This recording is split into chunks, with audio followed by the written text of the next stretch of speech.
Welcome to Niva Bhupa's training for anti-money laundering. Training contents. We will be covering the following contents in this AML training. What is money laundering?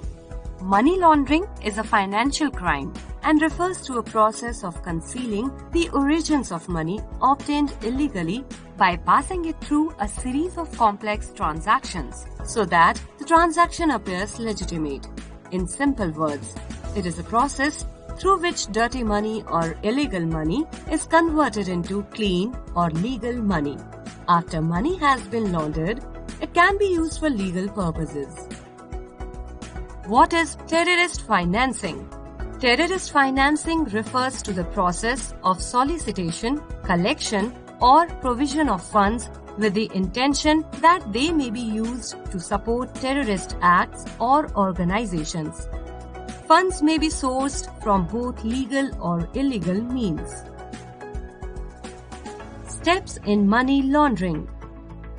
After obtaining the money through illegal or fraudulent means, below steps are performed for money laundering to make it look as obtained from a legitimate source. 1. Placement. This is the first step of money laundering process and is used to put the dirty money obtained through illegal means such as robbery, extortion in the legitimate financial system. In this phase, illegal money gets introduced in financial system. 2. Layering. This is the second step in the money laundering process and is used to make it difficult to detect and uncover the money put in the financial system under placement step. It involves carrying out complex financial transactions to disguise the source of cash, ownership, or audit trail. 3. Integration. This is the third and last step in money laundering process and is used to get access to the dirty or illegal money and used it as a normal business earning. At this stage, it becomes difficult to distinguish legal and illegal wealth.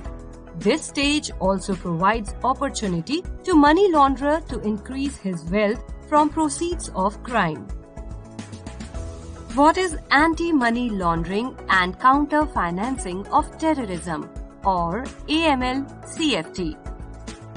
AML or CFT are a set of policies and procedures implemented by an organization to prevent or reduce the money laundering and terrorist financing activities.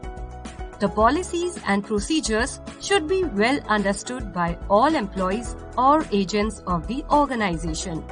There should be a defined AML policy approved by the Board of Directors as per the regulations prescribed by IRDAI.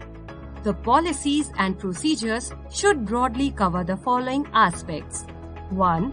Risk categorization of customers. 2. Implementing KYC norms and due diligence for the customers. 3. Restriction on account opening of sanctioned persons or from sanctioned countries. 4.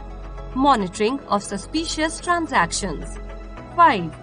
Maintenance of records of customer transactions. 6. Training of employees of the organization. Steps in AML or CFT. 1. Risk categorization of customers. AML guidelines require the insurers to classify the customers into high and low risk based on individual's profile and product profile. Risk classification helps the insurers in deciding the extent of due diligence to be performed on the customers. Niva Bhupa has classified its customers into high and low risk based on the individual and product profile. Please refer to risk classification policy for more details. 2. KYC norms and due diligence. At what stage should KYC be performed? IRDAI AML guidelines mandate the insurers to perform KYC verification at issuance stage for group and retail products. What information should be verified for customers as part of KYC verification? For group policies, the legal status of the juridical person or master policyholder needs to be identified by verifying the documents in support of the following information. 1. The name, legal form, proof of existence. 2. Powers that regulate and bind the juridical persons. 3. Address of the registered office or main place of business. 4. Authorized individual persons who is or are purporting to act on behalf of such client. 5.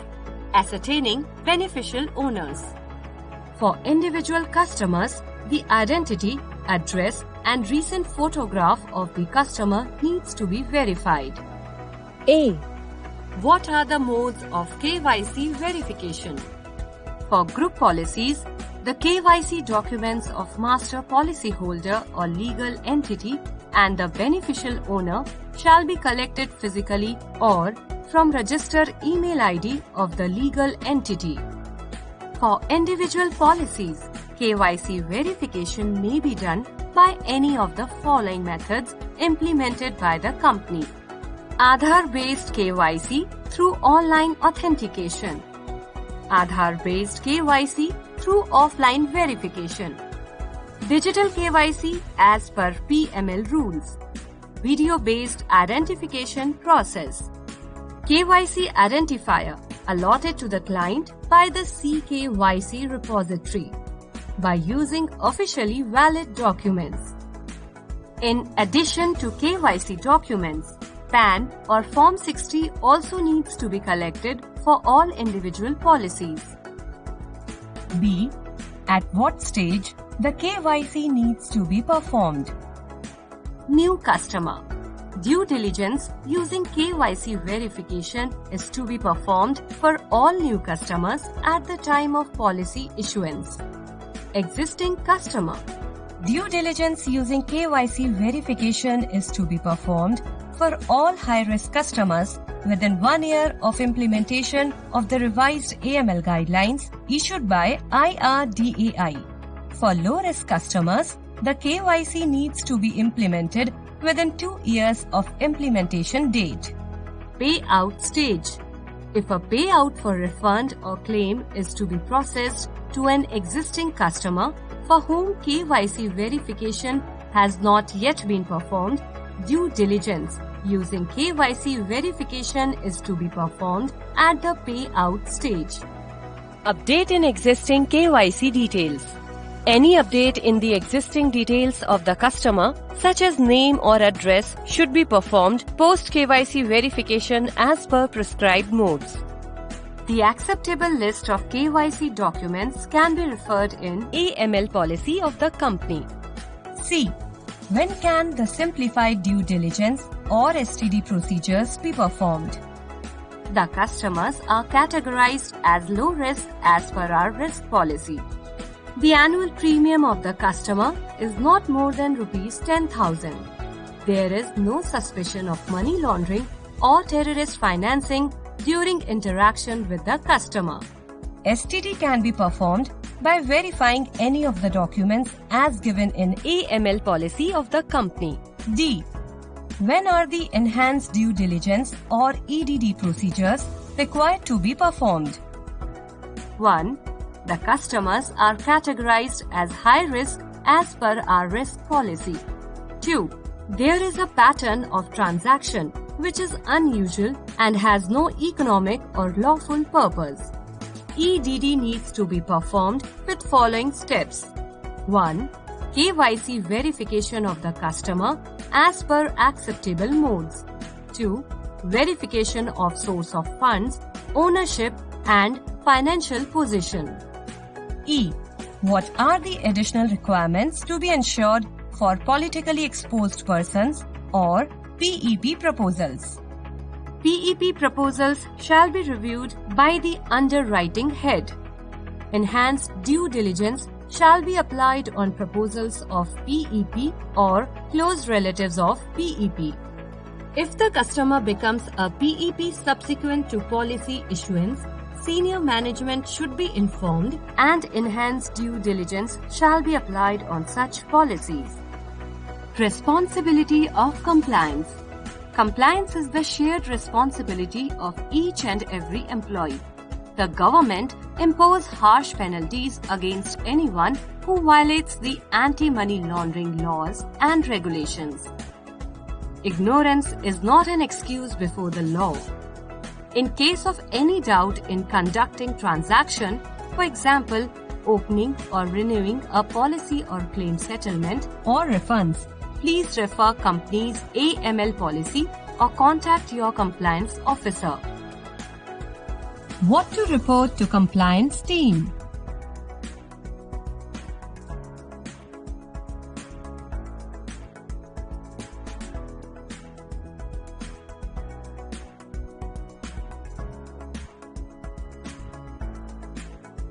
Thank you, and we request you to take the assessment to complete the training process.